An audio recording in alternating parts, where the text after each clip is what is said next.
Today we gather to reflect on the profound relationship we share with the earth.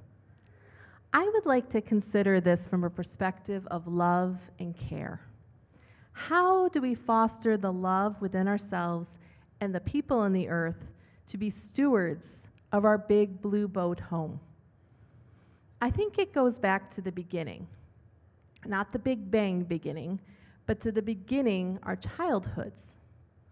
Reflecting on my own childhood, I do remember the woods at the edge of my neighborhood as a wondrous place filled with life and adventure.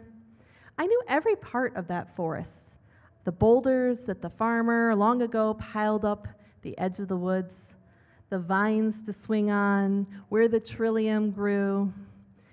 I would walk along the edge along Sycamore Creek, the same trail that my dad would run every day after he got home from work.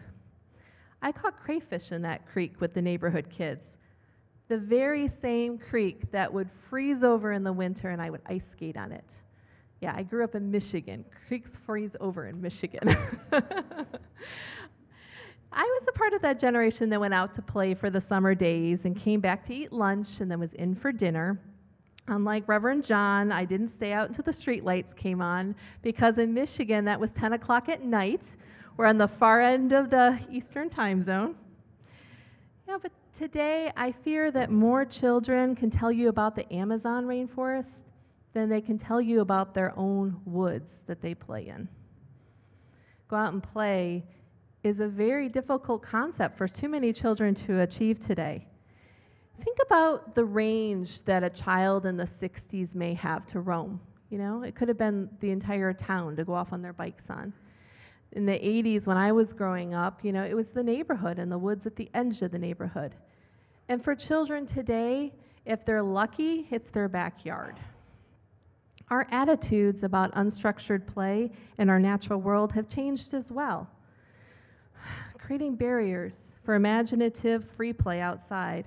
And the result is that our children are often disconnected, not having opportunities to experience awe and wonder in their natural world. So let's talk about why awe in nature is so important. Consider this study. About 1,100 travelers from 42 countries around the world were approached at a lookout in Yosemite National Park. The lookout provides an expansive view of Yosemite Valley, a natural wonder that led Teddy Roosevelt to say, "It was like lying in a great solemn cathedral, far vaster and more beautiful than any built by the hand of man." As a measure of their sense of self, participants were asked to draw themselves on a sheet of graph paper and label it "me" next to their drawing. The same was asked at Fisherman's Wharf in San Francisco, a place of lighthearted, carefree joy, as the control, right? This experiment supported the idea that by simply measuring the size someone draws themselves and labels it "me," it can determine how self-focused the individual is. How self-focused. So let's look at this image right here.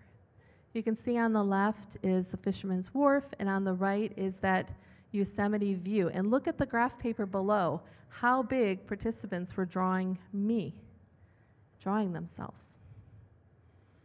You see, awe leads to a small self. When people feel awe, they gain a sense of being connected to something larger than themselves. This awakens that sense of humility and vanishing that sense of overemphasized sense of self that can put us in the mind space and the space of heart to be concerned about our place in the greater world. Just imagine standing at that edge of Yosemite Valley, looking out at the mountains. In the presence of such an awe-inspiring vista, we might feel that awakening within, that stirring of our spirit. It's in these sacred moments that we can understand our role as stewards. We are not separate from nature. We're an integral part of it. So let's check back into climate crisis. We all have different levels of care and concern about this topic. But I would draw you again to the key in addressing climate justice. We need more environmental stewards. We need people who care. In Richard Love's book, Last Child in the Woods, Love reminds us children today are all too aware about the climate crisis and the threats facing our environment. Yet, paradoxically, their actual connection, both physical and emotional, to nature is fading.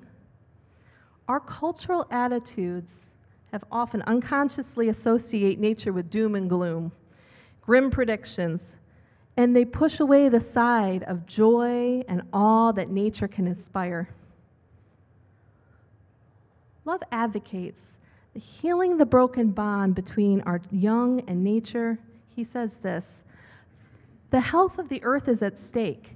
How the young respond to nature and how they raise their own children, that will shape the configurations and conditions of our cities, our homes, our daily lives. Our connection with the earth affords us a renewed sense of purpose, a calling to become stewards of this beautiful planet.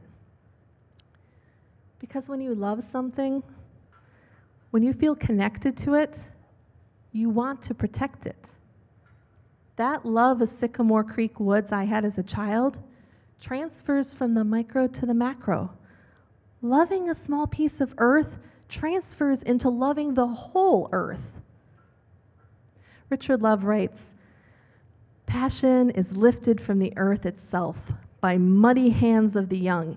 It travels along their grass-stained sleeves right up to the heart.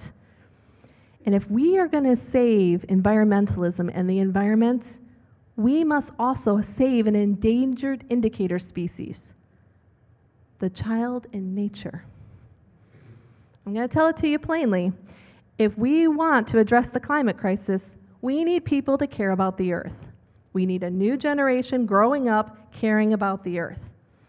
So if the work of climate justice is anchored in creating environmental stewards who care about the earth, how do we support that work? Well, we can support it and work toward it by reimagining and creating green spaces in urban settings, natural scapes in public spaces and schools. We need to protect and advocate for our local, state, and national parks through funding, legislation, and creating access for all. There are community opportunities for you to volunteer, like with Living Classrooms in Baltimore, who bring nature to children in urban settings. Masonville Cove, they have free programs on nature for children. Jug Bay Wetlands, Quiet Waters Park, there's a lot of organizations. And as always, your vote matters. Who is elected at the school board, at the county and the state level, that matters. Work can also be done right here at our spiritual home, this church. So, you are invited to work with Loving Our Land group to care for our woods and our gardens. You are invited to join the Children Gardens team in creating an accessible space for our children in our community to eat vegetables off the vine and smell herbs, that tactile connection. We offer a program every other year called Connecting with Our Natural World for children. You are invited to come be a facilitator with that and go out into the woods, our Muir Woods, with children. Camp Beagle, you may have heard me talk about Camp Beagle. It's all about connecting with the earth. You are invited to join in on the fun. And our church will be opening a Waldorf-inspired nature preschool in the fall of 2026. Right here. Melissa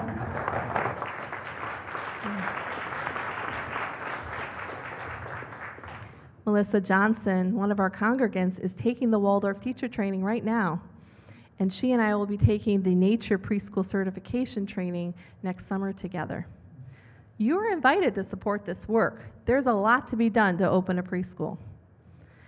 So talk with me if you're interested in connecting into any of these opportunities, both in the community at large and in our spiritual home. Let's paint a different future together where children and nature are reunited and the natural world is valued and protected. Let us embrace moments of awe and joy. Let us rekindle our spirits and strengthen our commitment to protecting the natural world. Together, we can inspire a generation that sees the earth as a sacred gift, a beloved home. May we carry this invitation with us, nurturing our connection to the earth. In doing so, we not only honor the beauty of creation, but also fulfill our divine calling to be stewards of this magnificent planet. The earth does not belong to you. You belong to the earth. I close with these words. May you listen deeply to hear the web of life. May you listen deeply to care for all on our planet. May you listen deeply for wonder and awe in all existence. May it be so.